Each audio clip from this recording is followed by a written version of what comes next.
साथियों नमस्कार। मित्रों, जैसा कि आप थंबनेल में देख ही चुके हो, साथियों हम बात कर रहे हैं सेल। मित्रों, सेल देश का महारत्न है। Steel authority of India limited इसे कहते हैं। ये सेंट्रल गवर्नमेंट का उपक्रम है, केंद्र सरकार का उपक्रम है। इसके राउरकेला प्लांट में अभी वर्तमान में ये वैकेंसी आई हुई है। साथियों दो कैटेगरी में वैकेंसी है, एक है एग्जीक्यूटिव, दूसरी है नॉन एग्जीक्यूटिव। हम बात करेंगे सिर्फ नॉन एग्जीक्यूटिव की पोस्टों के लिए, ठीक है मित्रों, क्योंकि ये पोस्टें हैं नॉन एग्जीक्यूटिव, इसमें आईटीआई और डिप्लोमा वाले बच्चों के लिए वैकेंसी है। साथियों हम पहले जो वैकेंसी यहाँ पर दे रखी है, यहाँ पर दे रखी है बॉयलर ऑपरेटर का वैकेंसी, ऑपरेटर कम टेक्नीशियन, ओसीटी बॉयलर ऑपरेटर। मित्रों 39 वैकेंसी है, सबसे ज़्यादा वैकेंसी है। साथियों मेरी आपसे फिर गुजारिश है कि अगर आपने डिप्लोमा कर रखा है तो आप बॉयलर ऑपरेटर का सर्टिफिकेट प्राप्त कर लें। जिन बच्चों ने कर रखा है उनके लिए गोल्डन अपॉर्चुनिटी है। क्यों है मित्रों? क्योंकि आप इलेक्ट्रिकल, मैकेनिकल, सिविल से आपने डिप्लोमा कर रखा है। देख लेना, आप लोगों के बहुत कंपटीशन रहेगा, यहाँ पर बहुत कम कंपटीशन रहेगा। दूसरा, जॉब इतना जल्दी मिलेगा साथियों, इसमें बिल्कुल तुरंत जॉब आपको मिल जाएगा, जबकि और जगह आपको बहुत कंपटीशन है, इतना आसान नहीं है। तो जिन बच्चों को जल्दी जॉब लगना है तो वो ये काम अवश्य करें, बॉयलर ऑपरेटर का सर्टिफिकेट अवश्य बना लें। फर्स्ट क्लास नहीं तो सेकंड क्लास बनवाओ। उसके बाद साथियों दूसरी वैकेंसी है माइनिंग फोरमैन की, दोनों, और तीसरी सर्वेयर की। साथियों S3 का ग्रेड दिया हुआ है। S1 ITI वाले का रहता है, फिर S2, फिर S3, डायरेक्ट S3। आगे भी इनके बेनिफिट है बॉयलर के, तो वो मैं आपको बताऊँ, और माइनिंग के क्या बेनिफिट है आगे इसमें आगे आएगा। साथियों माइनिंग का जो वैकेंसी फोरमैन का वो 24 है, सर्वेयर का 5 है। अब देखो साथियों, माइनिंग मेट S1 है इसका ग्रेड, पर इसकी 55 वैकेंसी है, 55 वैकेंसी है इसका। देखो आप, इसके अलावा फायर ऑपरेटर, साथियों फायर ऑपरेटर का 25 वैकेंसी है। मित्रों फायरमैन कम फायर इंजन ड्राइवर इसका 36 है, और हेवी जो मोटर व्हीकल है उसका 30 वैकेंसी है टोटल। तो साथियों ठीक वैकेंसी मानता हूँ मैं, इतना कम भी नहीं है। और बॉयलर ऑपरेटर और माइनिंग मेट के लिए तो गोल्डन अपॉर्चुनिटी है, क्योंकि इनमें कंपटीशन इतना होता नहीं। जिन बच्चों के पास ऐसी ये योग्यता है वो बच्चे नौकरी लग जाएंगे, अधिकतर बच्चे जॉब लग जाते हैं। साथियों इसके बाद है, देखो सबसे ज़्यादा वैकेंसी पॉलिटेक्निक होल्डर बच्चों के लिए इलेक्ट्रिकल में आई है, जिन्होंने इलेक्ट्रिकल इंजीनियरिंग से डिप्लोमा किया हुआ है, उन बच्चों के लिए 40 वैकेंसी है दोस्तों। देखो इसके बाद मैकेनिकल का 15 है, और मेट्रोलॉजी का 15 है, सिविल का सिर्फ 5 वैकेंसी है, और इलेक्ट्रॉनिक्स, जिन बच्चों ने इलेक्ट्रॉनिक्स एंड टेलीकम्युनिकेशन से डिप्लोमा किया है उनकी सिर्फ 5 ही वैकेंसी है। इसी तरह हम ITI की बात करते हैं दोस्तों। इलेक्ट्रीशियन का सबसे ज़्यादा वैकेंसी यहाँ पर दिया है, वो 10 है, फिटर का 9 है, और इलेक्ट्रीशियन का नहीं है, मशीनिस्ट का है 12 है सबसे ज़्यादा। उसके बाद इलेक्ट्रीशियन का 10 और फिटर का 9 वैकेंसी है। तो ITI वाले बच्चों की इतनी ज़्यादा वैकेंसी यहाँ पर नहीं है। साथ ही रिजर्वेशन जो गवर्नमेंट का रूल है, सेंट्रल गवर्नमेंट का, उसकी गाइडलाइन के अकॉर्डिंग मिलता है, अलग से नहीं है साथियों। जो भी गवर्नमेंट के रूल है उसी के अकॉर्डिंग यहाँ मिलेगा। यहाँ पर हम देखो एलिजिबल क्राइटेरिया की बात करेंगे, हमारी जो पोस्टें हैं उनसे रिलेटेड। देखो मित्रों, यहाँ पर है बॉयलर ऑपरेटर का जो वैकेंसी आया था S3 स्केल का, उनके लिए ये सिर्फ क्या मांगा है, आपका डिप्लोमा होना चाहिए किसी भी डिसिप्लिन में। ऐसा नहीं है कि इलेक्ट्रिकल में हो, किसी भी डिसिप्लिन में, इंजीनियरिंग डिसिप्लिन में अगर आपके पास डिप्लोमा है, इसके अलावा आपके पास फर्स्ट क्लास बॉयलर अटेंडेंट का सर्टिफिकेट है, तो आप इस पोस्ट के लिए एलिजिबल हैं। दोस्तों अगर ये नहीं बनवाया है तो मैं फिर आपसे गुजारिश करता हूँ कि इसका आप बनवाने का कोशिश कर लो, ट्राई करो, और जितना जल्दी होता है फर्स्ट क्लास नहीं तो सेकंड क्लास बनवाओ। साथियों जहाँ भी वैकेंसी आता है बच्चे मिलते नहीं हैं इसमें, ठीक है दोस्तों। और दूसरी जो हम बात कर रहे हैं, ऐसी बात नहीं है साथियों, यहाँ मिल सकते हैं, पर जैसे कि राजस्थान है, उत्तर प्रदेश है, मध्य प्रदेश है, यहाँ पर ये सर्टिफिकेट वाले बच्चे बहुत कम हैं। उसके अलावा साथियों माइनिंग फोरमैन, ये भी S3 का है। यहाँ पर देखो क्या मांगा गया है, डिप्लोमा मांगा गया है माइनिंग में डिप्लोमा होना चाहिए। इसके साथ यहाँ पर माइन फोरमैन का सर्टिफिकेट भी मांगा है। साथियों ये किससे अप्रूव होना चाहिए? DGMS। क्या होता है ये DGMS होता है साथियों direct general of mine safety, जिसका मुख्यालय धनबाद में है। यहाँ से अगर ये अप्रूवल, ये सर्टिफिकेट है आपके पास और माइनिंग में आपने डिप्लोमा कर रखा है, तो आप इस पोस्ट के लिए एलिजिबल हैं। 1 ईयर एक्सपीरियंस भी इसमें मांगा है। इसके बाद साथियों सर्वेयर का वैकेंसी है। सर्वेयर में भी 3 ईयर डिप्लोमा माइनिंग में या फिर माइनिंग एंड माइंस में आपका डिप्लोमा होना चाहिए। Surveyor from government recognise institute. इसके अलावा भी देखो साथियों इन्होंने सर्वेयर में भी माइनिंग सर्वेयर सर्टिफिकेट मांग लिया है, वो भी DGMA से अप्रूव होना चाहिए। इसके साथ 1 ईयर एक्सपीरियंस होना चाहिए। इनके साथ देखो साथियों ऑपरेटर कम टेक्नीशियन जो डिप्लोमा होल्डर अभ्यर्थी थे पॉलिटेक्निक, उनके लिए ये मांगा है S3 स्केल मिलेगा। उम्र ये 18 से 28 है। डिप्लोमा होना चाहिए आपके पास मैकेनिकल में, इलेक्ट्रिकल में, सिविल में, जो यहाँ पे दे रखा है इन सब ब्रांचों में। अगर आपके पास पॉलिटेक्निक है तो आप इस पोस्ट के लिए एलिजिबल हैं। फायर ऑपरेटर साथियों S3 का पोस्ट का नाम तो फायर ऑपरेटर ही दे दिया इन्होंने, पर स्केल ग्रेड अच्छा दिया S3 है। यहाँ पर साथियों ग्रेजुएशन मांगा है या फिर डिप्लोमा होना चाहिए, पॉलिटेक्निक होनी चाहिए किसी भी डिसिप्लिन में। इसके साथ साथियों इन्होंने क्या मांगा है, सब ऑफिसर कोर्स जो नागपुर फायर कॉलेज है वहाँ से अगर आपने सब ऑफिसर कोर्स कर रखा है या उसी के सम का graduateship examination of the institute of fire engineer, अगर आपने यहाँ से भी अगर ये सर्टिफिकेट प्राप्त कर रखा है तो भी आप इस पोस्ट के लिए एलिजिबल हैं, दोनों में से, या तो नागपुर से या यहाँ से। अगला जो पोस्ट है साथियों फायरमैन का है, S1 है, ITI का स्केल है। यहाँ पर देखो कोई फायरमैन का सर्टिफिकेट इन्होंने नहीं मांगा है, यहाँ पर सिर्फ इन्होंने मांगा है आपके पास ड्राइविंग लाइसेंस होना चाहिए साथियों, valid driving licence heavy motor vehicle का होना चाहिए।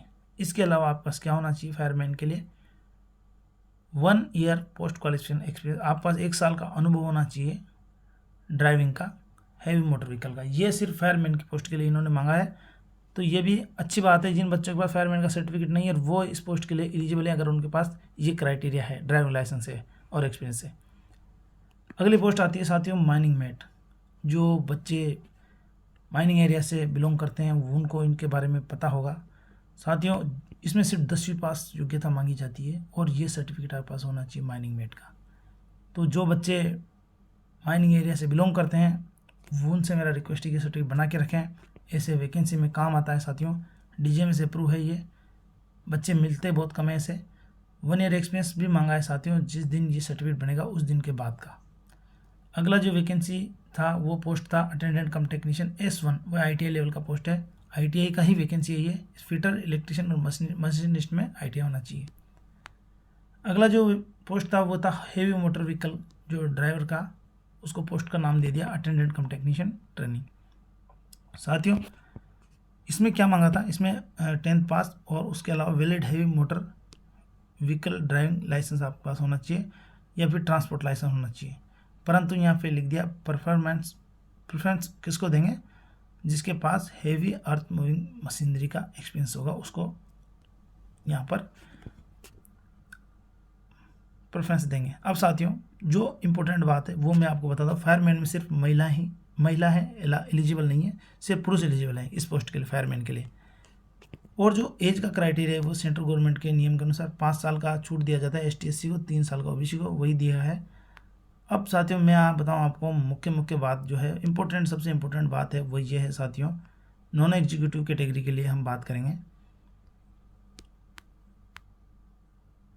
देखो साथियों समझना, मैं जो आपसे गुजारिश करता हूं कि बॉयलर ऑपरेटर सर्टिफिकेट बनवा लो, उसका क्या फ़ायदा है साथियों वो मैं आपको बता रहा हूं। देखो ये जो पोस्ट है बॉयलर ऑपरेटर का और माइनिंग फोरमैन का साथियों, इसका स्केल है 26,600 रुपये। ये तो आपका बेसिक ही रहेगा और इसके ऊपर अलाउंसेस लगेंगे। इस तरह माइनिंग मेट का जो आपका बेसिक है वो रहेगा 25,070 रुपये। परंतु साथियों इनका कोई प्रोविजन नहीं है, जिनके पास बॉयलर ऑपरेटर का सर्टिफिकेट है, जिनके पास माइनिंग का सर्टिफिकेट है, उनका कोई प्रोविजन नहीं है मित्रों। वो पहले दिन से ही, जिस दिन ज्वाइनिंग करेंगे उस दिन से ही उनको रेगुलर एम्प्लॉय गिना जाएगा। S3 और S1 बॉयलर ऑपरेटर को S3 और माइनिंग मेट को S1 ग्रेड के अनुसार जितने भी सेल के द्वारा अलाउंसेस दिए जाते हैं वो सभी अलाउंसेस दिए जाएंगे। यहाँ पर लिखे हुए हैं साथियों, आप आराम से पढ़ो इसको, क्या क्या अलाउंसेस दिए जाएंगे। और साथियों जिनके पास ये सर्टिफिकेट नहीं है, ठीक है, उनके लिए साथियों ये देखो S3 जिन्होंने पॉलिटेक्निक कर रखा है उन बच्चों के लिए साथियों पहले साल तो उनको सिर्फ 16,100 रुपये मिलेंगे और दूसरे साल उनको 18,300 रुपये मिलेंगे। जब ये दोनों साल कंप्लीट हो जाएंगे उसके बाद उनको ये वाली स्केल दी जाएगी। तो मित्रों अब आप कल्पना करो कितना आगे और कितना अच्छा बेनिफिट है। एक तो कंपटीशन कम है बॉयलर ऑपरेटर में और स्केल भी अच्छा है। जल्दी रेगुलर हो रहे हो आप। इसी तरह साथियों जो ITI वाले बच्चों का वैकेंसी है, फायरमैन का वैकेंसी है, उन बच्चों को पहले साल तो दिया जाएगा 12,900, दूसरे साल दिया जाएगा 15,000 फिक्स दिया जाएगा। इसके अलावा साथियों उनको मेडिकल फैसिलिटी लीव जो एज पर सेल का जो रूल है उसके अकॉर्डिंग दी जाएगी, और 2 साल बाद उनको रेगुलर किया जाएगा। जो वह स्केल ऊपर वाला जो मैं बता चुका हूँ आपको, इस स्केल पर उनको रेगुलर किया जाएगा और उनको पूरा पेमेंट दिया जाएगा। अब साथियों सबसे इम्पोर्टेंट चीज़ यहाँ पर ये है, अगर आप सेल में ITI बेस से भी जॉब लगते हो, समझना मेरा कहना, अगर S1 सिर्फ ITI बेस का बताया यहाँ पे S1 कैटेगरी, तब भी आपको 8.65 लाख रुपए पर एनम का आपको पैसा मिलेगा साथियों। अगर आप ITI बेस से भी नौकरी लग जाते हो सेल में, तो आपको 8,65,000 रुपये एक साल का पेमेंट मिलेगा मित्रों। तो ITI वाले बच्चों के लिए 8,65,000 कम नहीं होता, और डिप्लोमा वालों को तो साथियों उससे भी अधिक मिलेगा। साथियों समझ गए होंगे आप, तो इसलिए मेहनत करो जी जान से। बहुत ही अच्छा स्किल दे रहे हैं साथियों, अच्छा पेमेंट मिल रहा है। 8,65,000 रुपये ITI वाले बच्चों के लिए कम नहीं होता मित्रों, ठीक होता है।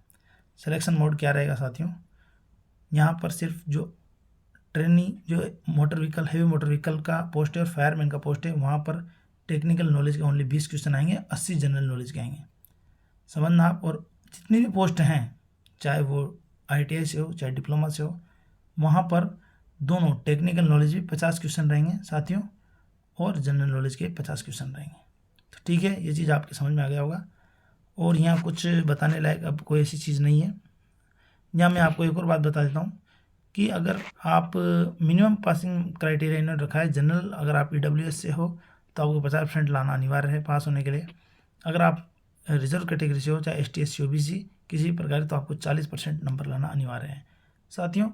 जो रिटर्न होगा उसमें 3 गुना अभ्यर्थियों को पास किया जाएगा, और जो भी मेडिकल या ट्रेड टेस्ट जो भी है उनके लिए बुलाया जाएगा। फायरमैन के लिए थोड़ा फिजिकल का क्राइटेरिया रहेगा साथियों, बाकी अदर के लिए नहीं रहेगा, ड्राइवर और फायरमैन के लिए ओनली। दूसरी पोस्टों के लिए ऐसा कुछ क्राइटेरिया नहीं है, ये फिजिकल स्टैंडर्ड फायरमैन का है। और अब मैं आपको बताऊं ये फायरमैन का साथियों इंपॉर्टेंट चीज़ है, टेस्ट सेंटर आपके परीक्षा केंद्र कहाँ कहाँ पर होंगे।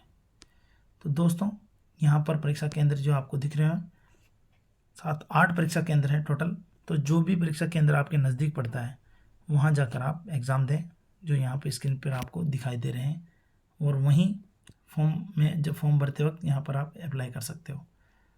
ठीक है दोस्तों, अब आगे जो बात है, मुख्य बात मैं आपको बताऊं, आपका जो अगर आप डिप्लोमा होल्डर हो या S3 ग्रेड के लिए आप फॉर्म भरते हो, तो आप अगर जनरल OBC EWS कैंडिडेट हो तो आपको 500 रुपये फीस देनी पड़ेगी, रिजर्व कैंडिडेट को 150 रुपये। अगर आप ITI लेवल यानी S1 कैटेगरी का फॉर्म भरते हो तो आपको 300 रुपये जनरल OBC EWS के लिए, अदर कैटेगरी के लिए ओनली 100 रुपये फीस लगेगी मित्रों। अब साथियों यहाँ पर कोई विशेष बात नहीं है, कैसे अप्लाई करेंगे, आप और भी फॉर्म अप्लाई करते हो वैसे इसका करना है। ये बात ध्यान रखें कि ये इसका वेबसाइट है, यहाँ पर जाके आप अप्लाई कर सकते हो, और टाइम पे ये वेबसाइट जो है, ये दोनों वेबसाइट इनको खोलते रहें, पूरी जानकारी आपको यहीं पे मिलेगी साथियों। अब मैं बताता हूँ, कोई अगर आपको इम्पोर्टेंट बात हो नीचे, तो पेमेंट किस मोड पे करना पड़ेगा, ये तो नॉर्मल है साथियों। ठीक है मित्रों, यहाँ पर लास्ट में ये दिया है कि 6 तारीख से फॉर्म भरना स्टार्ट हो जाएंगे, और 30 तारीख को फॉर्म की लास्ट डेट है। तो मेरी आपसे रिक्वेस्ट है साथियों, 8.65 लाख रुपए, ये देखिए साथियों, कम रकम नहीं है ITI वाले बच्चों के लिए, डिप्लोमा वाले के लिए तो इससे भी अधिक है। तो मेरा यही कहना है, मेहनत करो दोस्तों, बहुत ही अच्छा जॉब है, और बॉयलर वालों के लिए और माइनिंग मेट सर्टिफिकेट वालों के लिए तो बहुत ही अच्छा है साथियों, कंपटीशन ही नहीं है, बहुत कम कंपटीशन है। तो नए बच्चों से भी मेरा ये कहना है कि ये सर्टिफिकेट बनवा लें, और पुराने बच्चे भी अच्छी तरह मेहनत करें। ठीक है साथियों, धन्यवाद, आभार।